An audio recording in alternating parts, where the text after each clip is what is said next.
Hello, everyone. Welcome to Behind the Smoke Screen.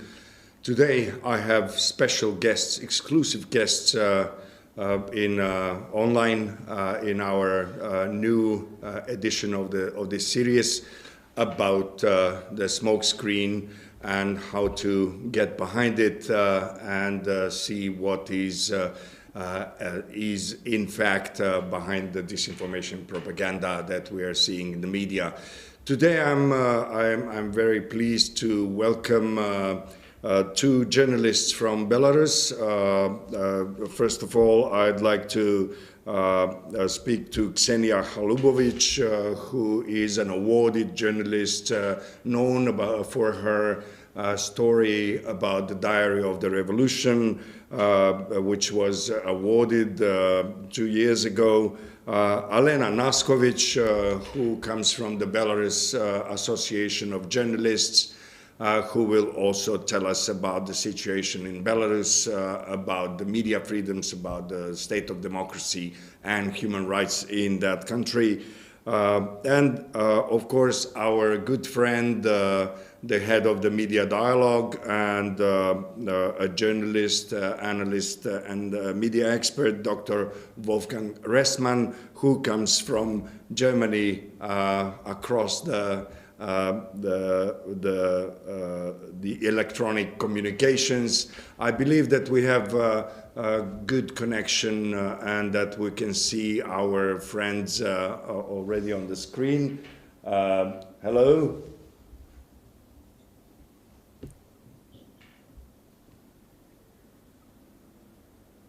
Yes, we already have somebody online. Hello. Can we start with you, Kseniya?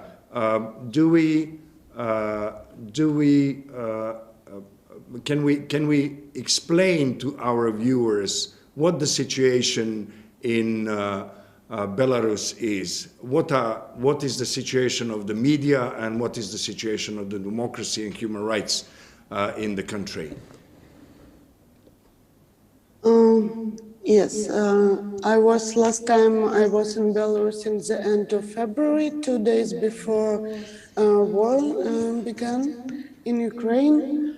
I think the most part of journalists now live in different countries, mostly in Poland, Lithuania. Some still live in Ukraine, even in this time. And I'm also now in Ukraine, in Lviv. But You're in Ukraine at the moment. Can you go back to Belarus? I think it's not a good idea because you never know what will happen. I don't know if they want, for example, to arrest me or don't want. But I don't want to see it. It's like you don't want to risk your yes, security, your well-being. Because I know that I can't work now inside of the country. I can't be more helpful inside. I think now I'm more. I can do more here, for example, in Ukraine or somewhere in Poland, some materials, interviews, because I have some friends, journalists inside of Belarus, but at this moment they also think about to leave the country because it's very hard to work and it's very dangerous. What is going on? If you are an independent journalist, you want to describe the situation as it is, not as the government PR is imposing. What can happen to journalists? What happened to journalists, let's say, in the last 2 years, and especially after the brutal aggression of Russia against Ukraine? You will be arrested. Because at this moment we see today with my friends 27 journalists are in prison now in this time in Belarus, and some of them are not in prison but also have some criminal yes, cases. And if you are inside the country and continue to speak about dictatorship, about our problems, you exactly will be arrested today or tomorrow or some next days. If you are not, and all people which are still inside, they work anonymous. They make the documentaries, materials not with their own names, but sometimes police also can find you because we have now a lot of different technologies to find people. Of course, so we have a terrible situation. And when this war began, it became more dangerous because you can write about this war something and you also will be arrested. Only even not for journalist work, even for some comment in Facebook, people have 6 years in a prison for one comment in social social spaces like Facebook. So what do you think, what will happen? What are the prospects of democracy in Belarus? What needs to happen? Now I think we depend of this war, because this war it's our chance to have freedom. Only we exactly depend on the end of this war in Ukraine. So the Ukraine's freedom can help Belarus society get freedom as well. Yes. Did I understand well? Yes, yes. So we have a lot of Belarusian guys here on this war. Some guys were killed for this half a year because they also understand that this war is not only for Ukrainian freedom, it's also for Belarus freedom.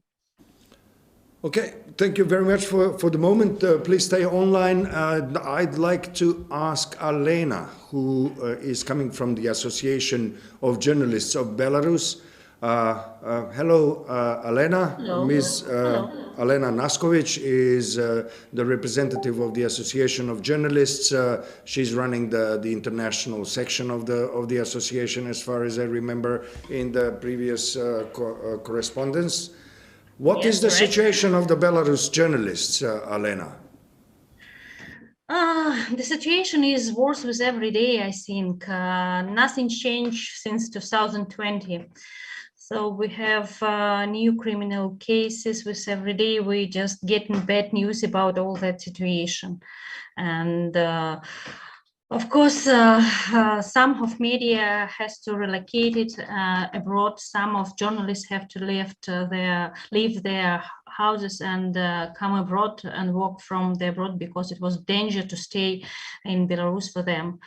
Now we have 27 people down the prison, but if we count things like detention, interrogation, and just now we'll say about some numbers. For example, since 2020, we had around 650 detention of journalists, and around 130 media workers was arrested and sentenced of administrative charges. And it's really hard to say about that. That's very dangerous for you to be a journalist in Belarus. So, but people still continue doing their job from Belarus and from abroad for Belarusian auditory and say the truth. What is the situation is in Belarusian scenes with Ukrainian scenes and about all things just truth. And hopefully. Where are you at the moment, Alena? Where are you at the moment? I think it's a danger to say. Can I just keep it in secret? Okay, so, but you're not in Belarus, or are you in your country? I'm abroad. Yes, You're abroad. Yes. And you don't feel at ease, you don't feel secure enough even to disclose your location at the moment, which is totally understandable, of course. Of course. Can I? part Can of I my ask you family. also about the Association of the Journalists of Belarus? Where is it operating from? Is it operating within Belarus or from outside the Belarus? You mean about TOPS? The Association of Journalists, to which you also belong. Yeah, look, like office now just is in Vilnius, the main office, and I just say that part of journalists, part of our members, of course, work from abroad, and part still is in Belarus, and we're trying to help both of those sides. And the main thing is just keep everybody safe and keep all editorial teams together and just let them work and tell the truth about all the situation. It is quite clear what the situation is, but I would like to ask again, can the Association of Journalists do anything in order to protect journalists before the law there, before the police or before the courts in Belarus? Do you have any position in which the authorities can listen to you, or if you go there and complain, maybe you get arrested as well? Of course, of course. You know, it was a situation with every member, even all of we was in danger. And when we had sieges in our houses and we had sieges down the office, we have to go abroad and just work from abroad, because we're like everybody in my country who just not agree with government in danger. That's my own opinion. Like, doesn't matter you're a member, you're top, you're just president of some association, or you just ordinary worker down the factory. We can to get down the prison in any moment if you say something not good about president, about situation in the country. Your colleague Kseniya said just a few minutes ago, said something really, really touching, I would say. And she said that the freedom of Belarus depends on the Ukraine freedom, or on the outcome of the war in Ukraine, the war for freedom of Ukraine. I agree with Do you agree with her? And would you tell it in your words? Why do you think so? I agree with her as well, and it's our war against Putin and Lukashenko regime. You know, because I think that Lukashenko and Putin, they just one thing. It's like one enemy of democracy. Well, this is if we just if.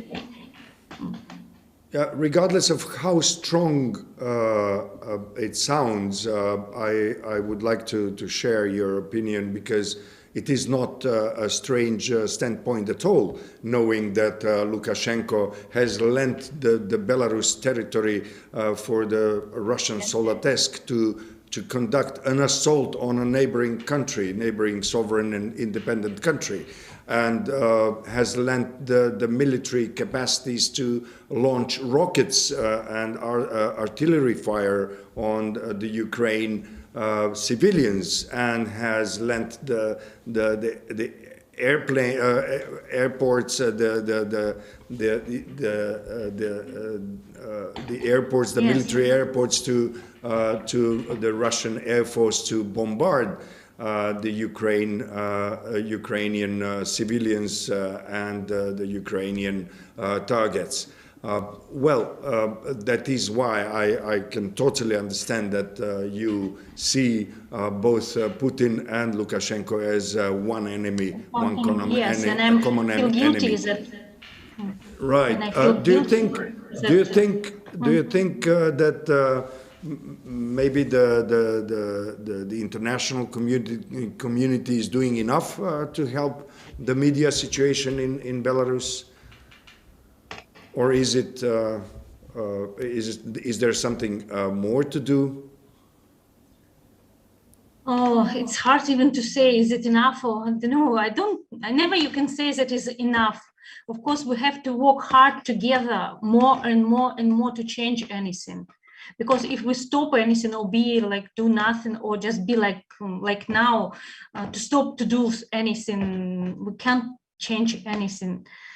All situation. We have to continue to do it with more, and just try to find new ways to say the truth and show the all information to ordinary people, like to Belarusian citizens, to Russian citizens, because there are so many opinions in my country, even in Russian, that the voice is very good.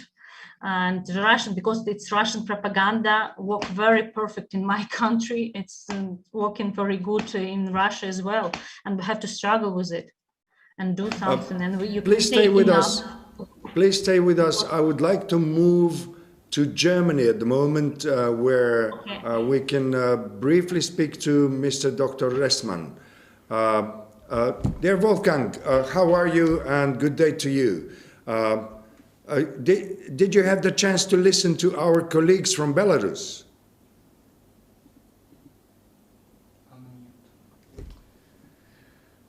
Natural, thank you. Natural, because we are talking rather often in the media dialogue now online. So I met Kseniya several months ago at Bonn. We taped a discussion about the situation. We talked about problems to solve. A lot of things are still on the agenda, like to make it easier for Belarus journalists in exile to get to stay in Germany, in a legal way to work, and so on. It's also the focus is on Ukraine at the moment, and but Belarus should not be forgotten, because it's one of the key parts in the whole situation between Western Europe, Russia, and the war in Ukraine, on my view. Yeah, Wolfgang, you've been our guest on a number of occasions in the past as well, but please tell us what is Media Dialogue doing in just a few bullet points as an example of what the international community is doing. And right after that, please tell us, do you think that the international community is doing enough to help the Belarus media situation at the moment in this difficult period for them? Yeah, first let me say, what is Media Dialogue doing? Like things like we do now, to bring this war, the situation of the war, all the arguments about the political situation, to fight Russian propaganda, to also the Western audience, and to bring the hold the network together. Network means that you see the flags of the countries on my back. When we started Media Dialogue in 2015, a year later Belarus joined. We also had this Belarus green flag inside. Now we changed it to our partner organization in exile, the Belarus Association of Journalists, because with the Lukashenko regime, it's the message. It's standing outside. So what we are doing concretely, one of our organizers, Alena at the moment from New York, she made personal stories from Ukraine, talking to our students, which took part at the last concrete part of Media Dialogue in the end of 2021. And so we want to inform our audience here about the situation in Ukraine, about the situation of the people, to inform politics, our politicians about things. For example, it seems that there will be a partnership between Rhineland-Palatinate and part of Ukraine. We had a first online meeting on the level of governments. So I try to support Ukraine, to support democratic development in Belarus, and to make this network stronger, but with not only talking, but with concrete results. And I know it's hard at the moment, but it was until now not unsuccessful. Let me say it in this way. Like I told before, I think it was a hard thing when the war started, how Germany supported Ukraine. Meanwhile, it's changed.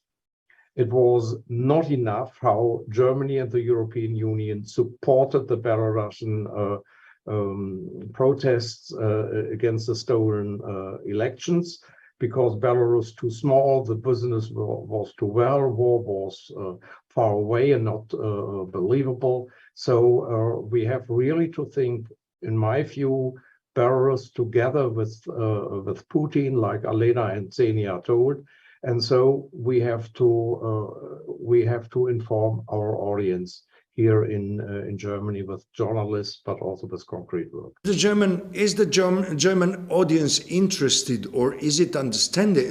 Can the German audience understand the gravity of the situation, the media situation, the situation of the journalists who are prosecuted and imprisoned in Belarus?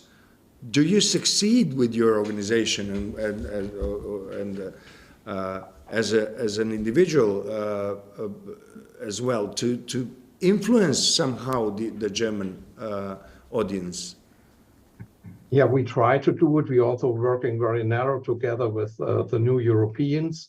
There's an NGO with the Brussels Press Club, with journalists here, informing journalists, making the contacts to be a journalists and so on.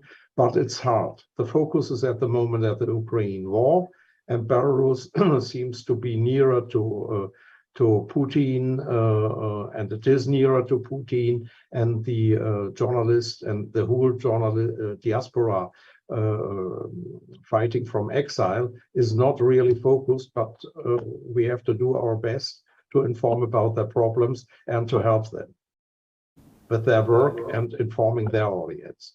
So this is a day-by-day task too.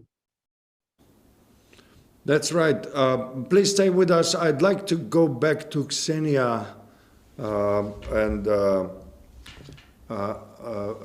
ask her if she shares the opinion that the international community is doing a lot, but maybe not enough.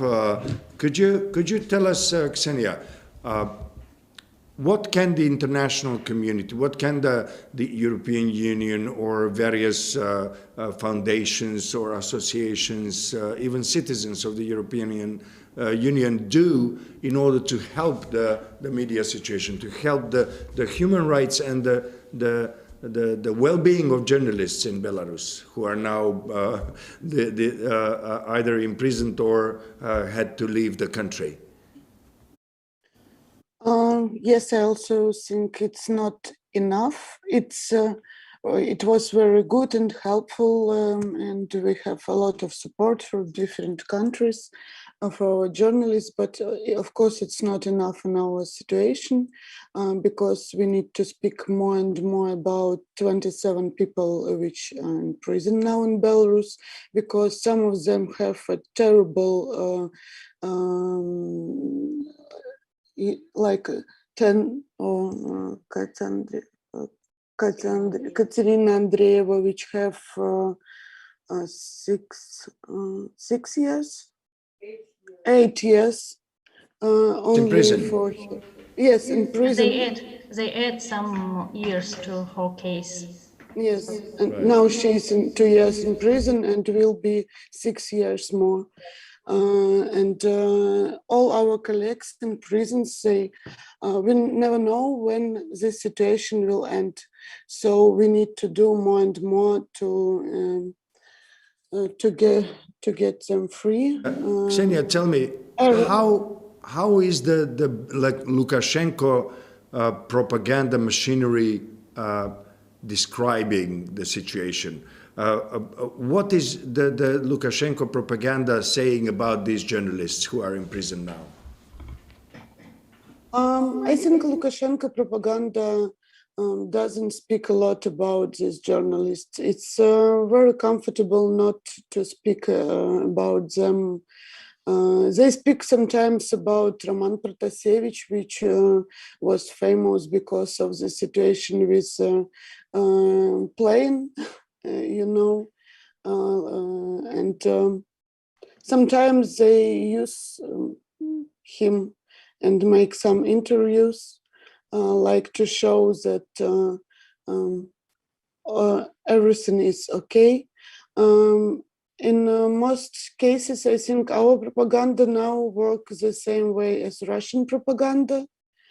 And now I want to speak about one situation. I think it's terrible because sometimes I find that big agencies, like Associated Press, like English Reuters, they continue to work with, for example, Russian propaganda medias. Russian propaganda still buy photos from these agencies. And I was surprised when I see it first time, but it's just business and it work like this. So I think foreign society make not enough to stop Russian and Belarusian propaganda machine. That was a very interesting piece of information about how big Western news agencies continue doing business as usual with the Belarus and Russian propaganda machineries, whilst on the other hand, at the very beginning of the war, the RT and Sputnik, the main propaganda tools of the Russian Federation, were banned from the European soil. However, I'd like to go to Alena for the moment. Please stay with us. Alena, you Yes. as a representative of the Association of Journalists of Belarus, you probably have some documents already prepared or maybe communicated with the European Union or the world entities that can help your situation in Belarus, the media situation in Belarus. Can you share a few bullet points about what are the recommendations or the requirements that you've made as an association, and where is that at the moment, if it's implemented or not enough?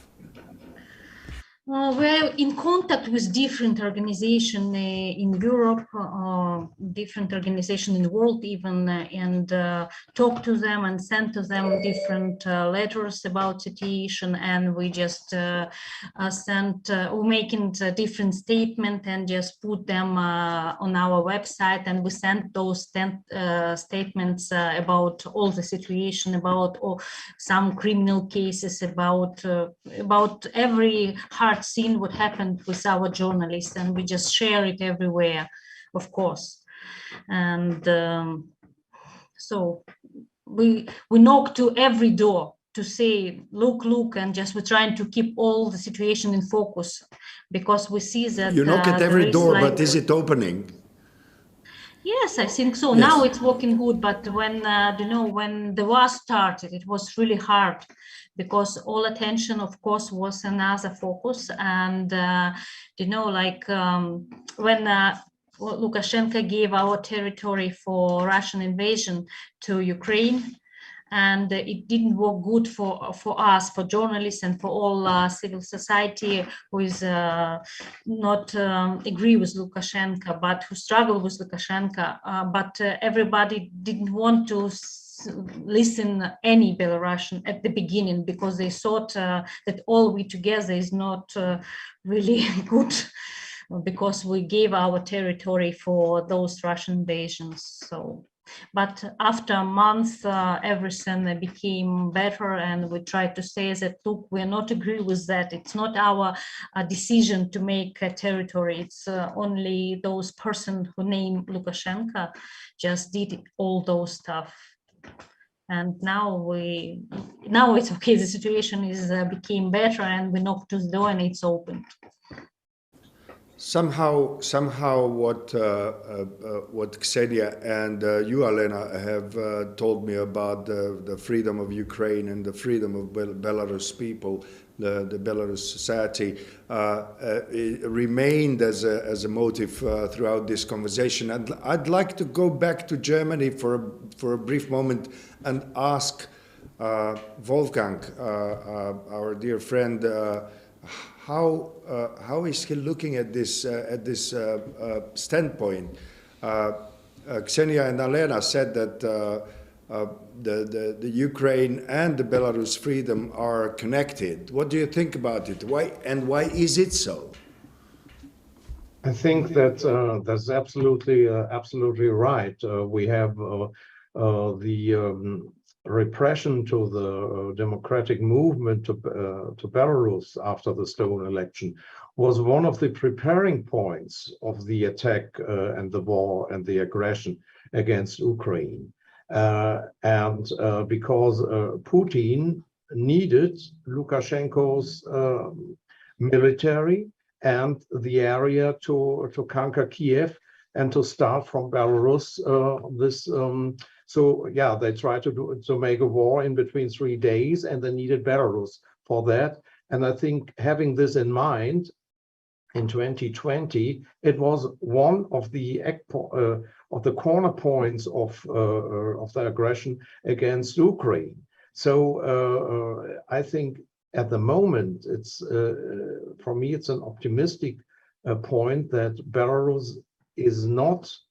The Belarus army does not join the war because neither Lukashenko nor Putin can trust this army based also on the events from 2020. This is one thesis I have as a concrete result also at the war situation at the moment. And so when Ukraine will fail, Belarus will also become a part of the kleptocratic system of Putin and will have no longer any chance to become independent as a sovereign state, and naturally not with any possibility for democratic rights.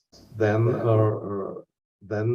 in Germany, in Western Europe, we have a new Iron Curtain also at the border of Belarus, and therefore we have to have a look at Belarus and the need for support there. I totally agree with you, Wolfgang, and well, the prospects are not really bright at the moment for Belarus, especially being in such a tight grip of the Russian propaganda, but also of the Russian Soldatesk, which is based in Belarus, on the Belarus soil. And with the journalists and media being in such a grip that has been imposed by Lukashenko, who is going to work with an AK-47 in his hands, not to forget that. Would you, Wolfgang, in a couple of sentences, just since we are approaching the end of our panel, say a few words? What is your message to your colleagues, to our colleagues in Belarus, and maybe a message to the European institutions? I think the main message is that when we support Ukraine in this war against Putin, and when we fight in Europe against Putinism, kleptocrats in Russia, and this cruel system, we also have to fight for the democratic revolutionaries in Belarus, and we have to support the journalists in exile more from Belarus, more concrete than we do it at the moment. We have to make one focus on the Ukraine situation, the war situation, but with the other eye also to the Belarus situation. And because both countries are necessary, in my view, as democratic countries for a new stabilization and a new construction of peace and security in Europe after the war. And therefore, Belarus is also a very important part for this new, for such a new think about, for a new cooperation system for peace and democracy in whole Europe. Thank you, Wolfgang. Let's go to our colleagues Kseniya and Alena. Do you have a message at the end of this program, a message that you would send to the world and also to your colleagues that are now in Belarus struggling with the Lukashenko's strong grip against the democracy and freedoms? Yes, Alena, I see you on the. Please, what is your message? My message: just continue to walk and struggle, and don't stop in a minute. And even democracy in one small country is very important for world democracy, because all world consists from different small pieces. It's like a puzzle. If one puzzle just fell down, we never just will put it together. That's why we have to support each other and struggle.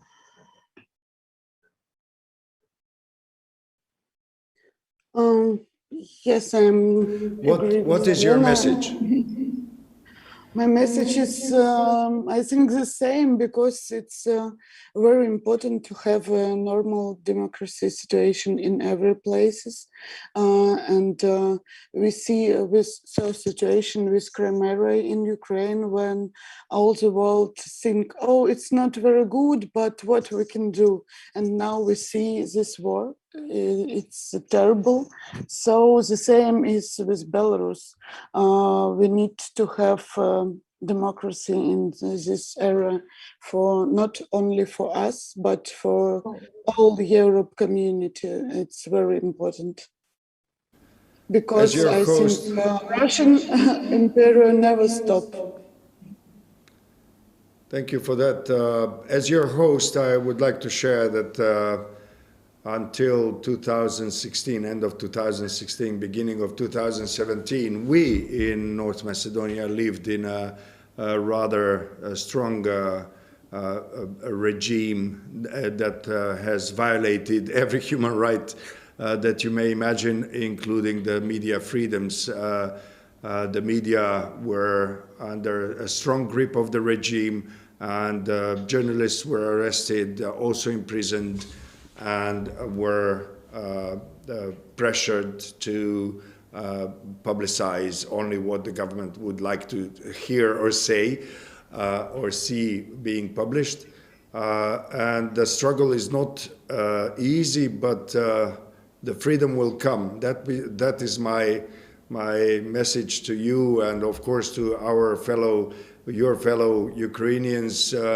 Freedom will come. And of course, we're speaking about a struggle that requires a lot of sacrifice, a lot of efforts. But in the end, we will win. I'm sure we will win in our fight for human rights and freedoms, fight for freedom of expression. I wish you all the best. Stay safe. And freedom for the imprisoned Belarusian journalists as well. Thank you very much for being with us today. Thank you. Thank you. Bye now.